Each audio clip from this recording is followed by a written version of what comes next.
We're absolutely honored to have Dr. Sven Carlin here with us today. Sven Carlin grew up in Croatia during the Croatian War of Independence. He started with $500 at the age of 16 and raised additional savings through diving for bobber worms, which he sold to fishermen. A true value investor at heart, he invested in depressed stocks during 2002 to 2005, subsequently selling when prices rose in 2006 to 2007. In 2010, Sven Carlin began his Ph.D. with a focus on creating a real value risk estimation model. Sven Carlin was also previously an assistant finance professor at the University of Applied Sciences of Amsterdam. Today, Sven Carlin analyzes hundreds of stocks per year on his phenomenal stock market research platform and leading YouTube channel. He's also incredibly generous, donating all of the proceeds from the YouTube ads on his channel to charity. Sven Carlin is also the author of Modern Value Investing, one of the very best books on investing. The book provides readers with 25 phenomenal tools for great value investing. Dr. Carlin, whenever you're ready, feel free to share your presentation and we can begin. All right. Thank you, Itai. I am very thankful for this invitation. I am honored to be the first speaker in the series.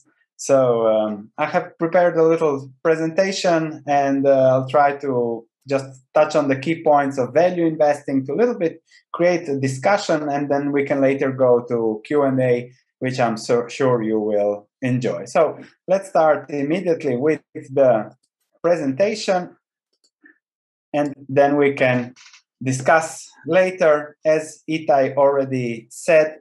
So I have done a PhD on risk modeling, so how to analyze risk when it comes to investing. And again, my findings were all about value investing, how it is about value first, which is then a factor that analyzes, that values your risk. Later, I became professor. I was a researcher for Bloomberg. But the key for me is that I have been investing since 2002, which means, A, that I am old because I've been doing this for 20 years, but also that I have seen a lot of ups and downs in the market, which are exactly what I want to discuss. Just a fun fact, as Itai said, I was a professor. As you know, professors have the summer free, not you in this case, because Itai told me that you have a summer semester, but usually we professors had summers free. I started to write a little bit of articles online, then I started to try to turn those articles into YouTube, and 3 years later, I now have a YouTube channel with, I think, 170,000 subscribers. So that's what I do, a little bit of YouTube, a few videos a week, but the core of what I do is actually stock market research. I have a research platform where I dig into the sectors, deep dives into the stocks, and I'll just give you an example of how this looks like. So this is what I did over the past weeks. I started to look at every stock traded on the Dutch stock market, Amsterdam Stock Exchange, and I simply look at each one. I write a shorter article about those that I'm not really interested, and a longer one, or even a video about those that I am a little bit more interested. But as I go through every stock listed, when you look at one stock, you read the annual report, you learn more about something else, the sector, the business, how it works. And then you always get these light bulbs that go on in your head just by doing research and finding good investments. So this would be what I do.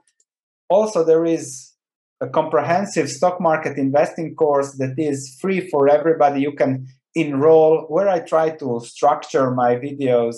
So feel free to do that later when we finish the presentation, of course, if you enjoy the presentation.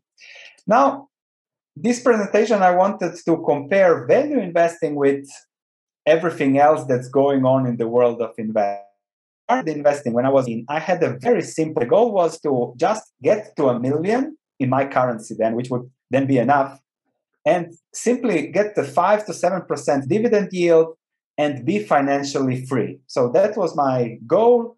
And then I started looking, okay, how am I going to get that? focus on income, make money, invest that money in good businesses that have a good dividend, and that's about it. Very, very simple. However, if you look at the rest of the world, this is a presentation for JP Morgan.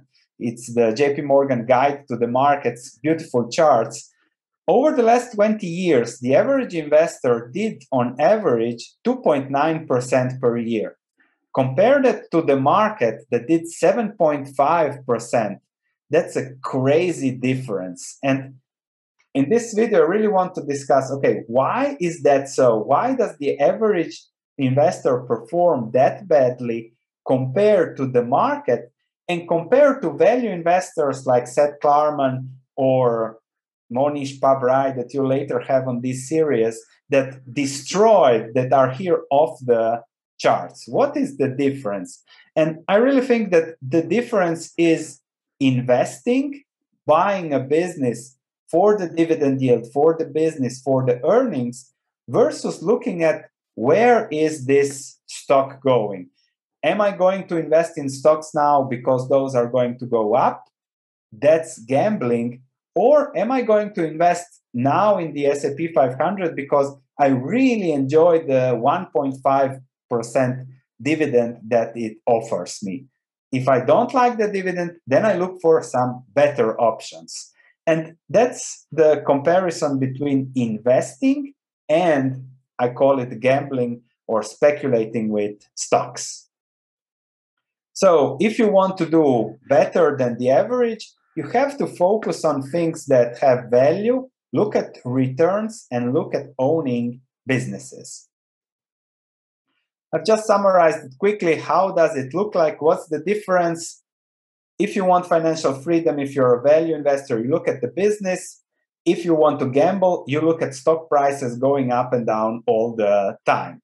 You look at income, you look at your wealth. You have $1 million compared to, I have this money I can gamble in. Also, you try to invest into something where you get as much value as possible, or like Beyond Meat will go up because it's now a hot meme stock or something else. Value investors, we always look for a margin of safety. Other people have, you live only one strategy and then invest in who knows what. The difference is, let's say that you made 10 times your money on Tesla or on Bitcoin or something like that. And then the question is, what after that? You put it into something else that has the probability to decline 90%. So what you made, you lost in the next step, which doesn't allow for compounding, which is the most powerful tool, or let's say physical rule or investing rule law that leads you from the point where you are now, to your long-term financial goals, which should be, let's say, higher, higher, and higher, especially if you can get good returns.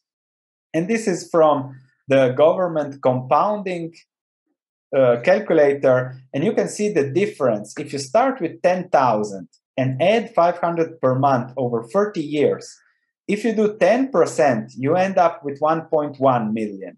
If you do 2.5, which is the average what people do, is 284. If you do 17%, it's 5.5 million. So I think it's really worth to focus on compounding over 30 years. But if you want to compound over the long term, then you must not take gambles. That's the key. And that's also the key with investors.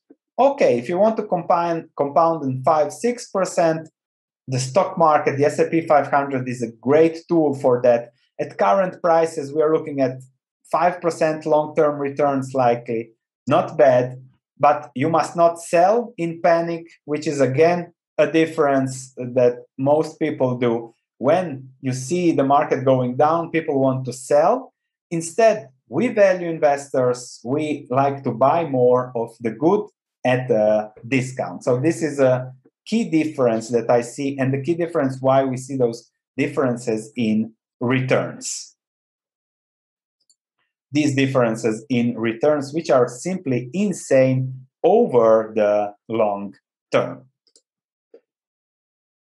So to conclude a little bit, I want to do a quick comparison of Beyond Meat and Verizon.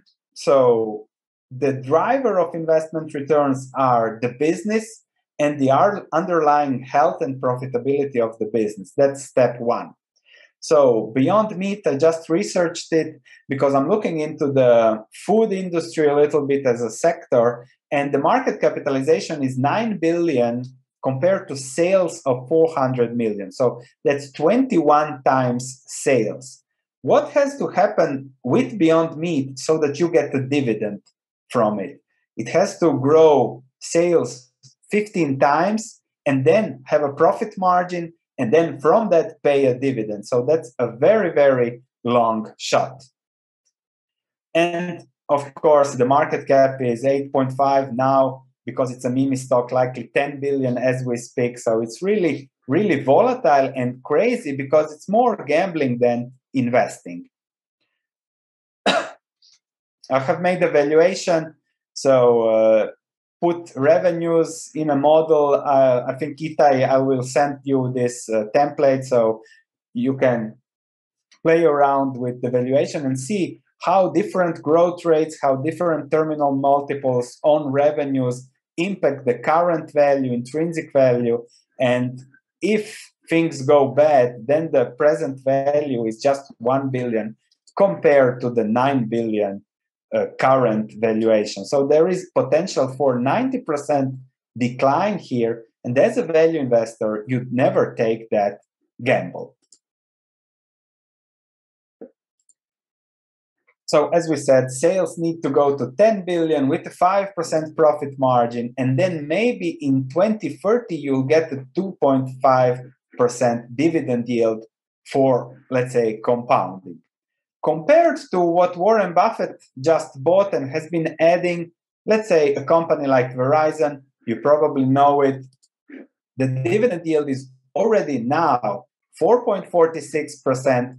They are investing, they have a lot of debt, so that has to be balanced in the analysis. But still, when you look at a company like Verizon, will it be there 10 years down the road?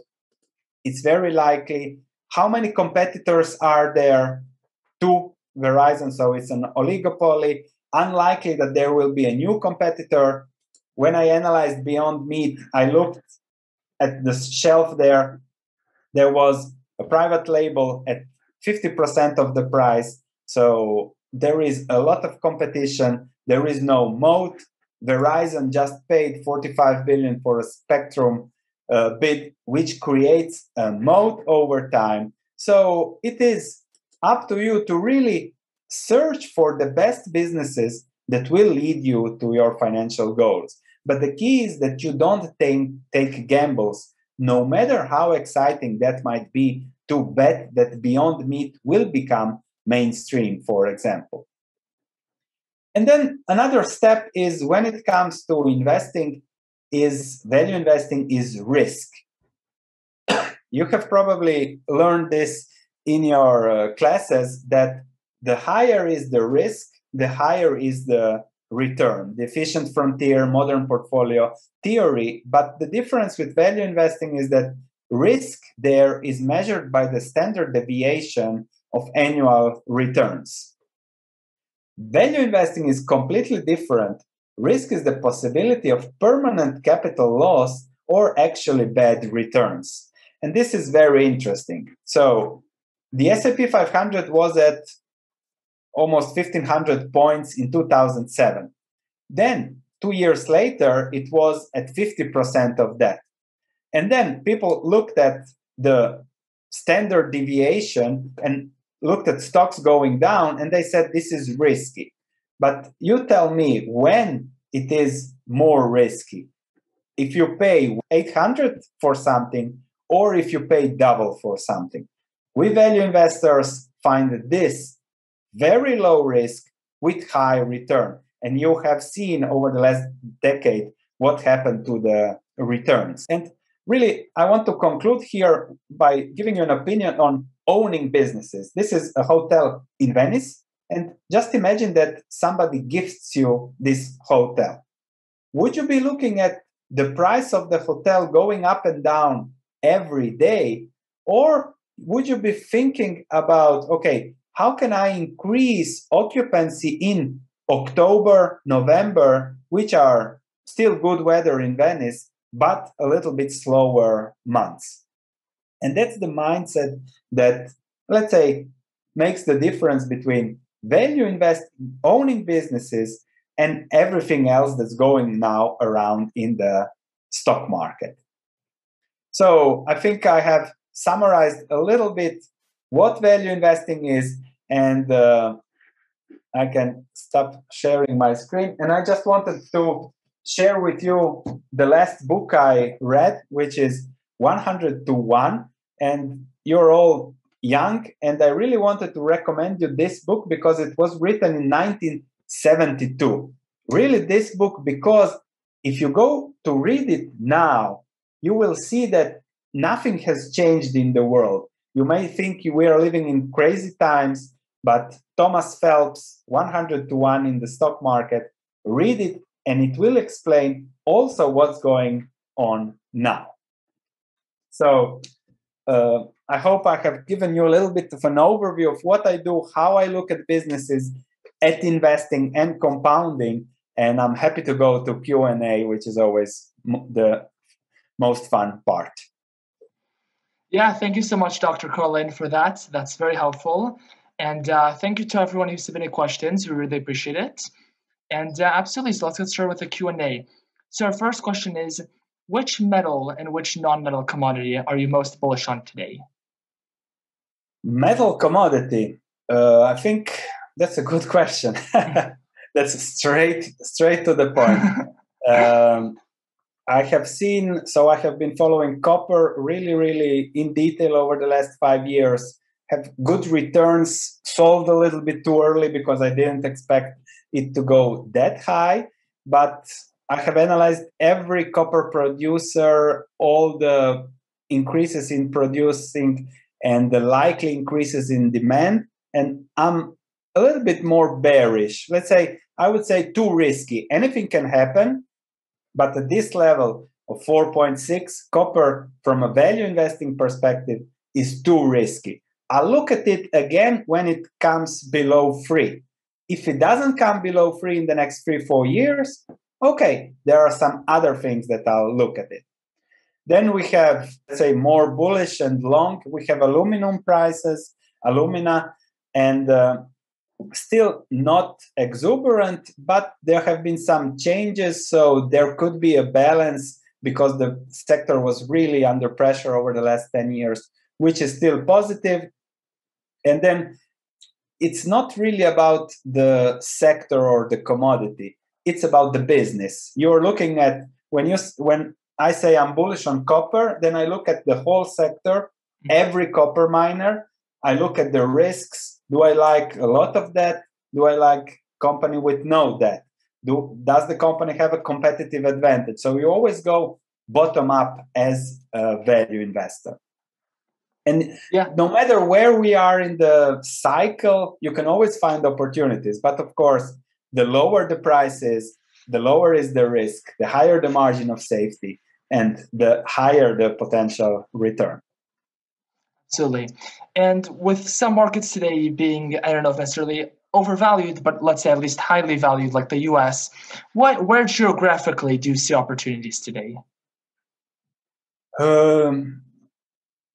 It's all, let's say, about overvalued or fairly valued. It's all an interest rate game. Mm-hmm. So if you can borrow money at 1% or 0%, then stocks are, as Buffett says, ridiculously cheap also in the United States.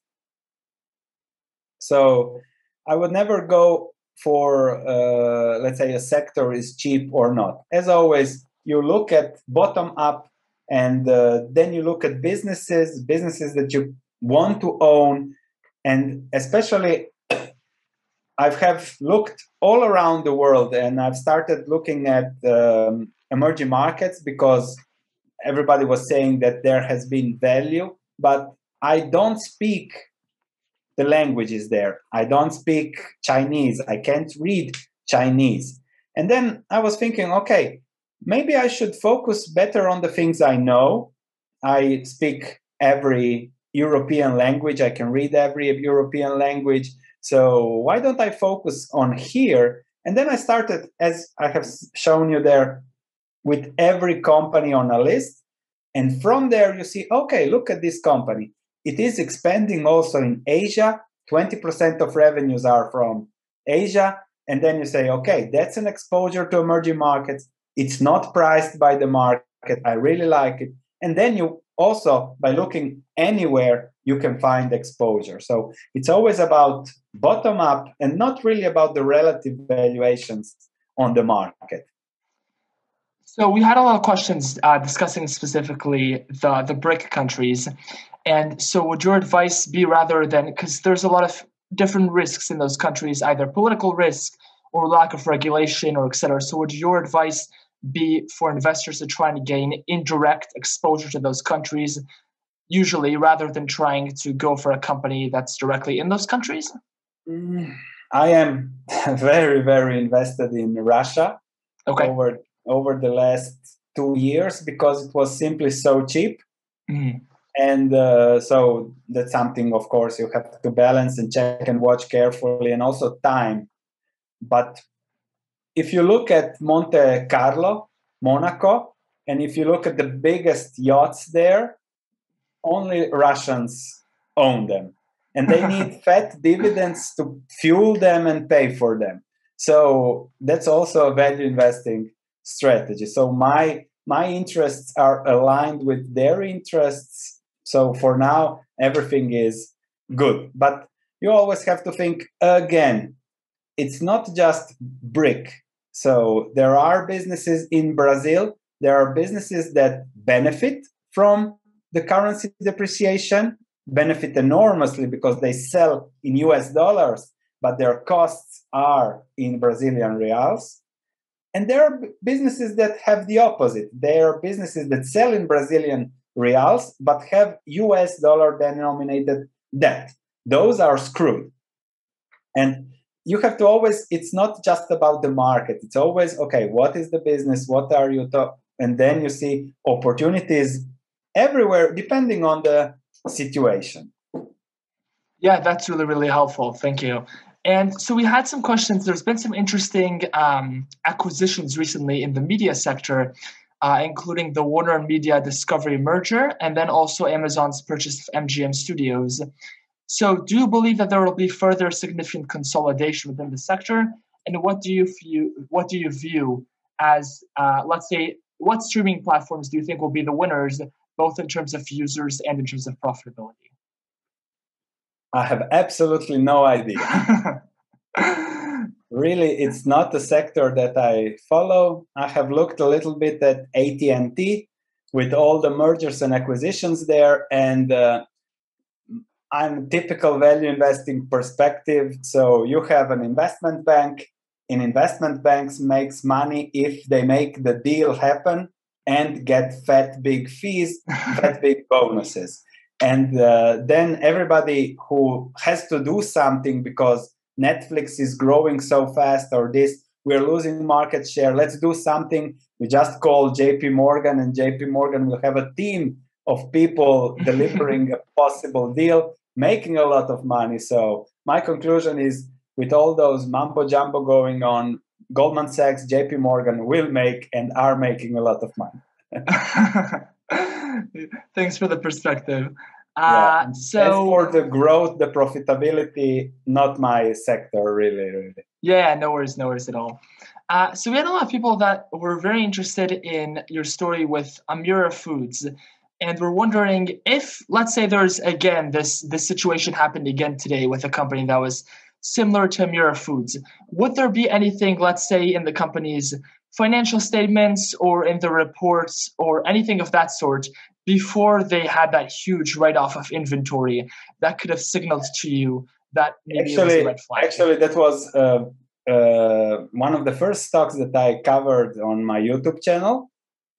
And I covered it publicly and everything. And before they announced the write-off, about 8 months before that, I said, if in this earnings call the cash doesn't go up, then it's a fraud. And I made a video. I think I sold all my stocks, and in 15 minutes I made a video, said how rice prices went up, their cash didn't go up, which means they don't have the inventory. And so I didn't lose, or I think my followers didn't lose any money. But what I would do differently now, as at the first sign of, okay, this smells, I would avoid it. Okay. Because I can find better. Back then, it was, I think, 2017. I was still having a full-time job, this and that. So I didn't have the full-time dedication to research that I have now. And simply, as soon as there is risk that it is a fraud, I would avoid it. My mistake. It was absolutely my mistake that I even got into that, but everything looked nice, the numbers looked nice and everything, but I was fortunate enough to follow the cash, always follow the cash, and if the dividends aren't there, then it's likely a fraud, which eventually also was. Yeah, absolutely. Thank you for that insight. And so a lot of people here have read your book and they really enjoyed it. And in it, you discuss 7 types of moats. You discuss 1, a low-cost provider, 2, a high switching costs, 3, a network effect, 4, a strong brand name, 5, a great reputation, 6, economies of scale, and 7, government protection. Although you can have several of these intertwined, do you know maybe which one of these do you think would be the strongest and which one would be the weakest and easiest to sort of overtake? From a mode perspective, I think then again, it's if a government changes the law, then the business can really, if the government, for example, if we take Amazon now or Facebook, or if the government changes the regulation there at how it's structured and everything, which has happened a lot of times in the past, where the government forces big companies. Speaking of AT&T, that was forced to spin off into 7, 8 businesses by the government. So that's also something that can change. So again, it's always about the specific situations and how those specific situations can be affected.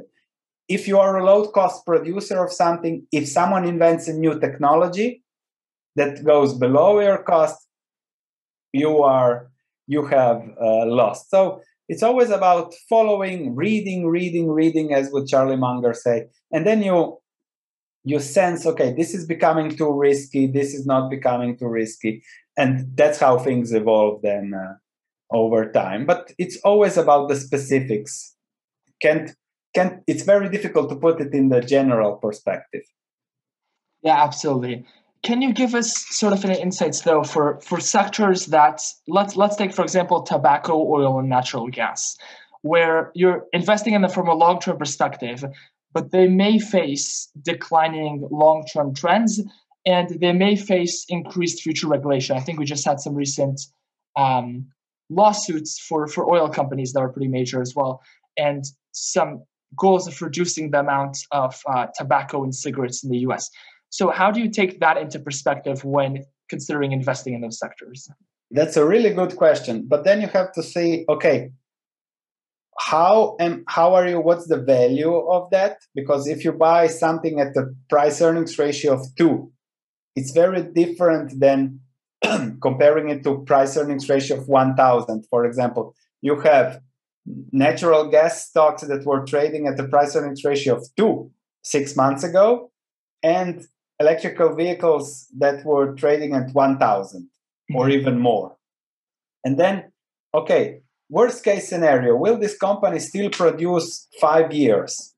If it produces 5 years at a price earnings ratio of 2, then you'll get twice your money in 5 years, which is an okay return. So you always balance price and the actual situation. So then you have a difference has to be made with oil. natural gas and how are the trends there. I've read somewhere that, for example, coal, that nobody wants to talk about now, actually the coal-powered electrical power plants, the number has been increasing because Pakistan, Uzbekistan, and things like that have been building up and ramping up new coal power plants. So it's a big world, and you have to balance those inputs into a supply, into the demand to supply model that goes into a balanced price. And then you see how that price evolves over time. And time is the key component. Okay, when it's going to happen, what's the risk I'm taking? And the risk is always a factor of price.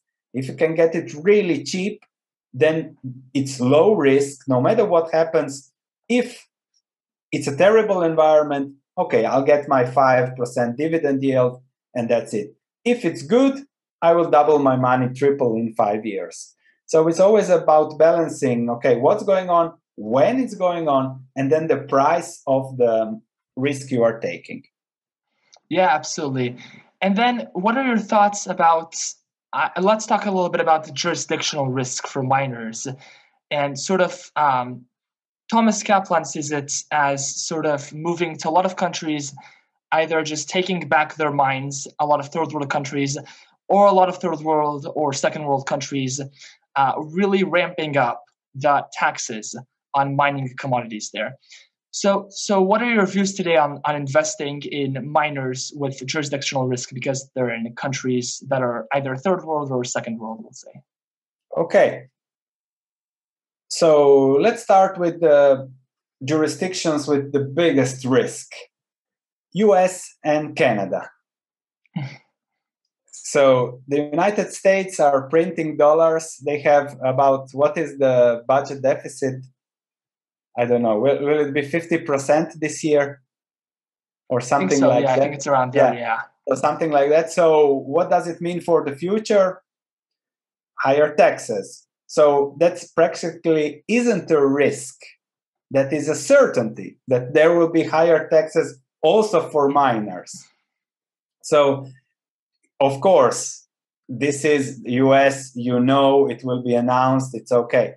It's the Wild West if you go to the Democratic Republic of Congo, where I think 2 years ago they said they will increase taxes. And usually when they did that, they would say, okay, for 10 years, we are not going to increase. And now they have abolished even that. So you invest, you put $1 billion into something, and the next day they say, okay, thank you for the $1 billion. We push up taxes. So it's a really, really crazy environment. But then again, because it's so crazy, because it's so complicated with labor strikes in South America, with issues in Africa where governments change their mind in 5 minutes, with environmental issues in Europe for mining, etc., etc. And then it's with higher possible taxes in the US or Canada. And it's really, really a crazy field to invest in. But then again, you look at, okay, what's going on and the businesses, and you see that, okay, if, let's say, production in Chile is much, much lower, what happens to the price? The price goes higher. I've been looking at a Russian company that produces aluminum, and they were sanctioned. You are not allowed to produce, you're not allowed to sell to the US, and their sales went down 15%. The price of aluminum in 2018, because of that, went up 15%. So for them, it wasn't a big difference from that perspective. So again, anything can happen, and maybe we'll have now environmental taxes for these miners. But then again, you have to ask, if they put taxes on them, supply and demand, who will pay? Will those taxes go to the consumer, etc., etc.? So it's a very interesting field with a lot of moving factors. But again, hard to say in general. You always need to look at the specific one. And then when you follow the company, you see, okay, what's evolving there, what's going on. And of course, if the risk becomes too higher, you sell and you say, thank you very much. Very interesting field with a lot of moving factors, but again, hard to say in general. You always need to look at the specific one. And then when you follow the company, you see, okay, what's evolving there, what's going on. And of course, if the risk becomes too higher, you sell and you say, thank you very much. Yeah, absolutely. That makes sense. Would you feel, we had a lot of questions about Russian stocks because the Russian market looks very cheap. Would you feel comfortable sharing with us some of, let's say, the opportunities that you're very bullish on in Russia? I was bullish in Russia last year. So the last time I think I bought Gazprom, for example, in October. So now it has doubled or something like that. So that was really, really good. But now I have to slowly start looking at, okay, this is the return, what is the business? And there was always, Gazprom was, for example, cheap for a political reason, because what if Trump especially prohibits the construction of Nord Stream 2? That is the pipeline that goes from Russia through Denmark into Germany. And then I was thinking, okay, do Germans want to pay $5 for their gas or $8 from buying LNG from the States? Germans, when it comes to price, they prefer the lower price. And that has happened. And then what would happen if they would say, okay, we have to abolish the Nord Stream? It was a $9 billion investment by Shell, by Gazprom, by all the big players. So, okay, if that would happen, Gazprom would lose $2 billion, which is, again, not a tragedy. Plus, if that would happen, prices would go up. So that would be recovered on that side. So also, if you look at Gazprom from a management perspective, they said they will invest. And I always say, if you own Gazprom, you don't own it, you just hold 50%. I always say 50% of the profits and everything, immediately give it to Mother Russia or the oligarchs or whatever. And you are happy if you get the other 50%. So it's all about valuation, and it's natural gas, which I like a little bit more than oil, because demand for natural gas is likely to keep growing, and then stay flatter than what is the situation with oil, especially with what's going on in China, with the new pipelines there. So longer term, but it's always important to carefully watch it and cover it and a little bit feel what's going on.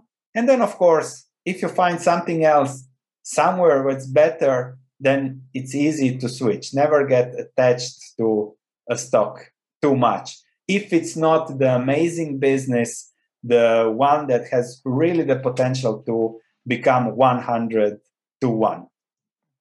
Yeah, absolutely. And so I think we have two questions here that are sort of striking along the same theme. So it says, in the most recent Berkshire Hathaway annual shareholders meeting, Warren Buffett demonstrated that none of the 20 largest companies in the world 30 years ago are still in the top 20 today. How many of today's 20 largest companies do you expect to be in the top 20, 30 years from now? And I think that's sort of what it's getting at is, do you believe that it is getting easier for companies to maintain their moats as a result of global scale, or harder for companies to maintain their moats because of the rapid pace of technological change?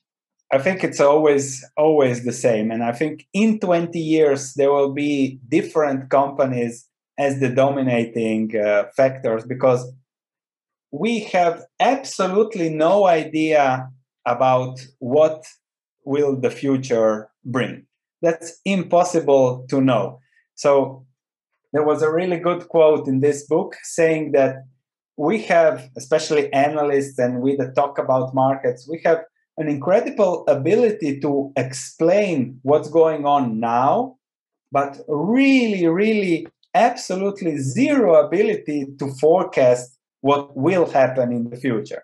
If I had said 2 years ago that the budget deficit will be 50%, everyone would be calling me crazy. And here we are now with money printing everywhere. So interest rates at zero and low inflation on top of that. So it's really, really hard to predict. With the companies, you are all smart students there, and you see Apple, you see that they make 80 billion, and okay, I'm going to study hard. I want to go into that business because there is where the money is. So all the smartest brains of the world, maybe you even go to work for Apple for a few years, learn, and then you go start your own company. And today you don't even have to start it in a garage. Today, if you have a good idea, you will get 100 million of funding. If you have a good idea and a product, you will get 1 billion of funding. So it's really, really highly competitive. And then that's why I prefer things that I know, okay, and then also unloved industries, I don't know, fertilizers. So you don't want to go into the fertilizer industry. Nobody there at Brown University is saying, oh yes, I'm going to work with shit all my life. No, you're all technology, this and that. And so these are, like also Peter Lynch used to say, these are the industries that are not that loved, not that much competition. And especially I like natural moats where no technology or nobody can come and take away my natural moats, which is also interesting. Yeah, absolutely. And I think we had a lot of questions regarding how important is a catalyst that's relatively near term and tangible, especially if you're investing in companies that may be a relatively smaller market cap, might be less liquid, and are international. That's a very good question, and I can always find catalysts. That's not a problem. But then now I've been start to thinking, okay, I find the catalyst. I don't know. Copper prices are low. Copper prices will go higher. Now I recently looked at the company like ExxonMobil that makes paints. They said they will make €1 billion of buybacks. If they do that in 12 months, because of the inelastic market hypothesis, the market cap will go up 5 billion. That's about 20%. That's, let's say, a catalyst. Higher dividends are a catalyst, but you can feel that you can, for example, Gazprom that we discussed, they said by 2022 we will pay out 50% of net profits in dividends. Then COVID came, there was a crash, but they still said, okay, here it is. And when that happens, that's a catalyst, and then the stock price, as the dividend goes up, the stock price goes also up. But here again, I've started, especially lately, thinking, whenever I'm looking at the business, am I looking for the catalyst, the stock that goes up, or am I looking for the business as an owner that I want to own it forever? And here I'm starting, looking more with those businesses, because then you're not looking at just a catalyst, you're looking at quality, management, moats, long-term durable competitive advantages, the runway of the business, profitability, and then you're starting to look as an owner and not as a stock speculator where you can find catalysts that unlock value, but then you have to sell and find something else and find something else, and then you enter into that game, and that's a very, very difficult game. I would prefer something like Buffett.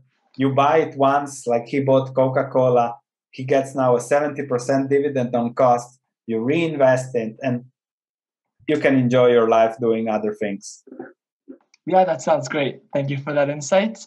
And a lot of people want to know your current views on zinc and your current views on GrafTech.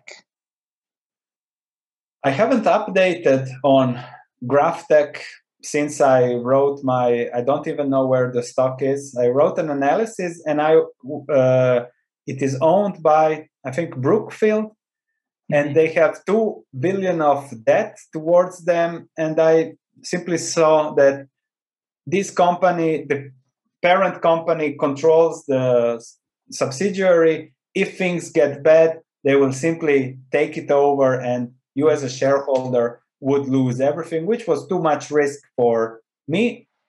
And I don't know how is the stock price doing. It's going down lately. No, yeah, it's gone down quite a bit. And then I looked. When I remember, I looked at all those electric arc furnaces, and there was some competition in China and things like that, and that was too complex for me to know.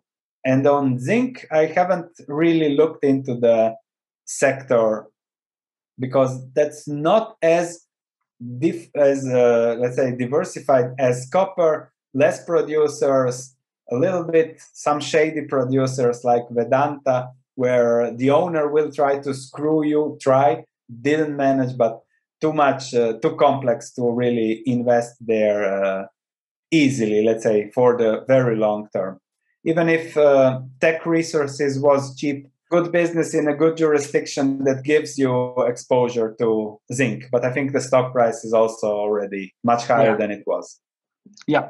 And can you just, I'm interested, what happened with the owner of that company that you said that tried to screw over the shareholders? How did you try to do that? The biggest producer of zinc and silver was Vedanta. And if you looked at the fundamentals, was really, really beautiful. So the expected return over the average cycle, I think, was 30% or something when I first bought.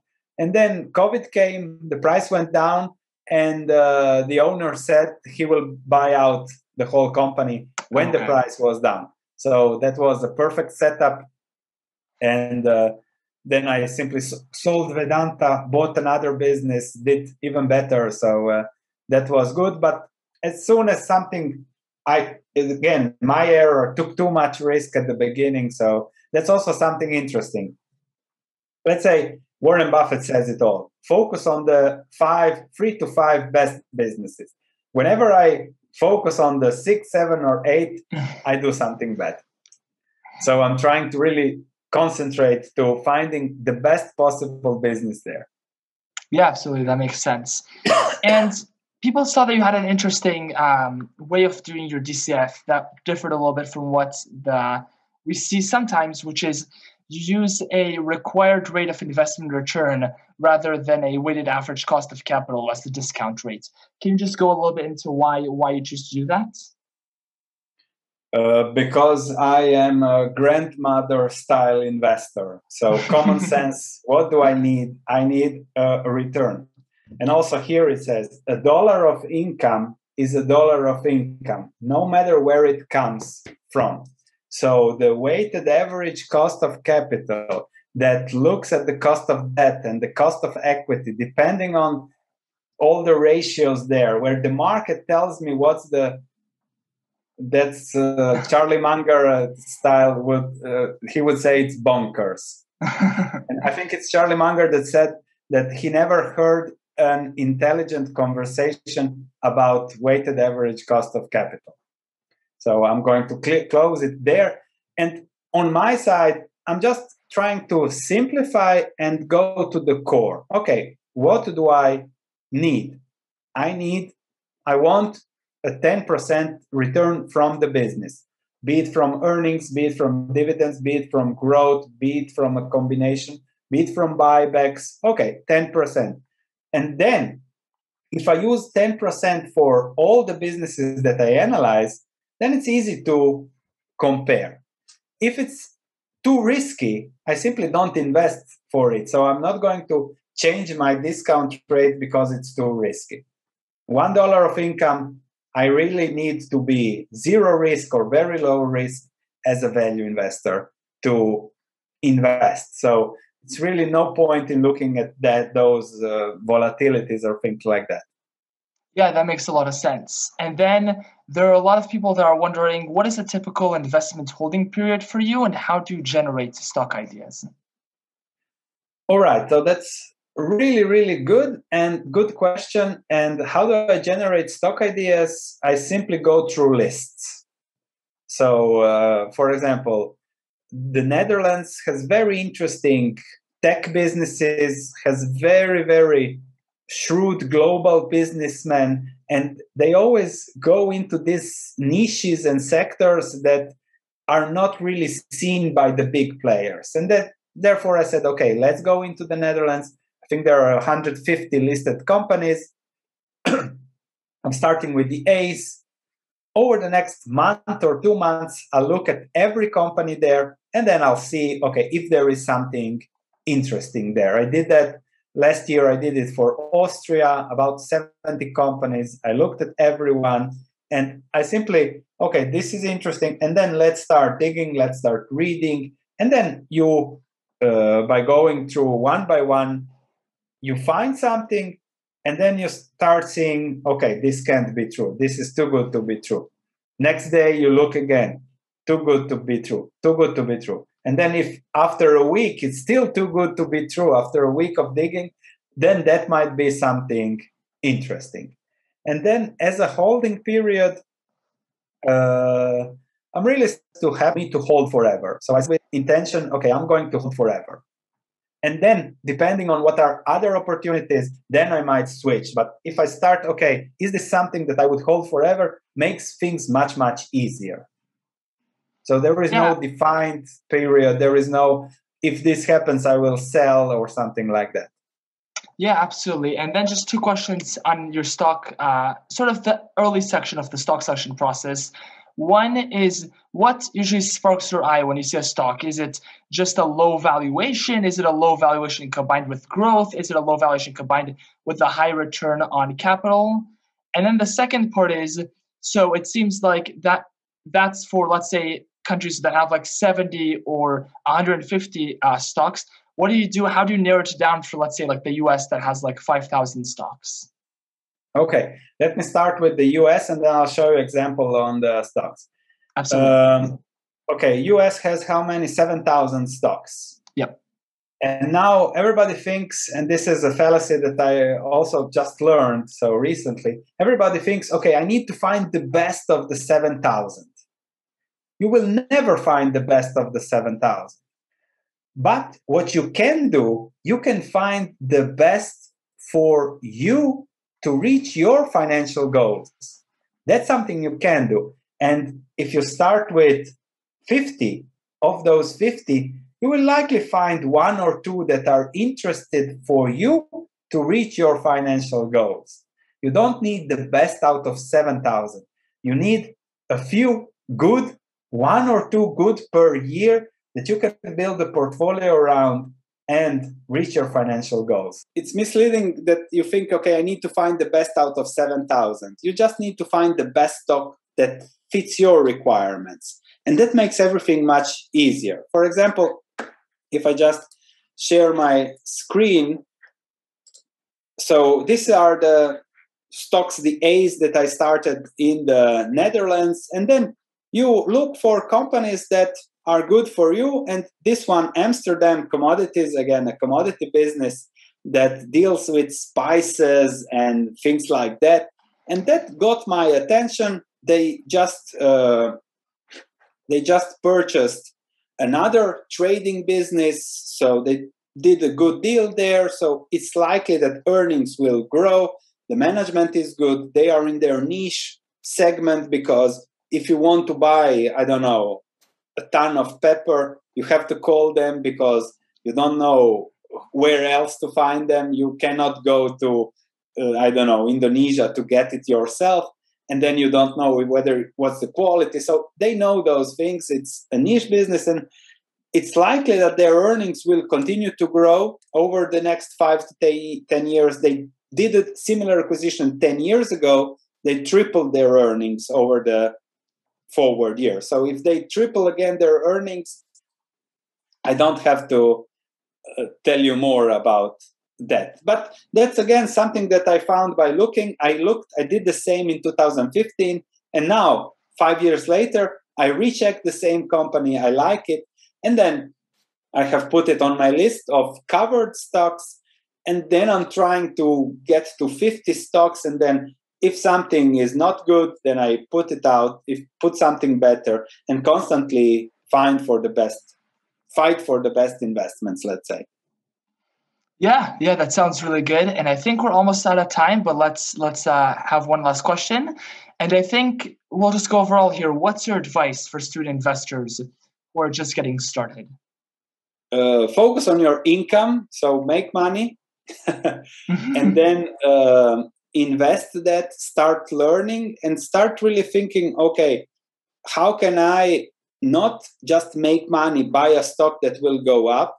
How can I compound over time? If you have, let's say, $2,000, how can I make those 2,000 that 10 years down the road are $2,000 per year in dividends?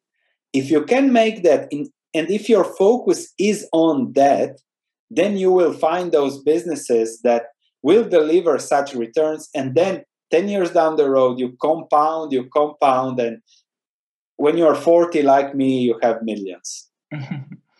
Yeah, thank you so much, Dr. Carlin. It was a pleasure to have you. It's really It was a true honor. To be there. Great. Thank you so much. And have a great day. Thank you so much. Thank you.